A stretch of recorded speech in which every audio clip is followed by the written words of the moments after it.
Hi there, in this video, I will be giving you a quick guide on how you can request a refund or billing adjustment from Google Workspace so you can resolve unexpected charges. So first, you will have to go to workspace.google.com, and once you're here, you will just have to click Admin Console and just wait for the website to load. And once it loads, you will just have to sign into the Google Admin Console, and once you've already signed into Admin Console, then you will just have to go to billing and you will see transactions under it so that you will be able to identify the charge you want refunded. Then you will click on the relevant invoice or transaction to view details and note the invoice number and date.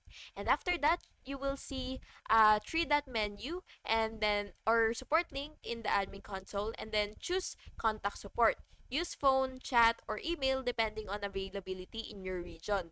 Then, request a refund explaining the reason, provide invoice number, subscription ID, and any supporting details. And finally, follow up with support until the refund or adjustment is processed. Refunds may be subject to Google's billing policies and timing. And that's it. Thank you so much for watching. I really hope this video was helpful for you. And if it was, please make sure to like and subscribe for more videos like this. Thank you and have a good day.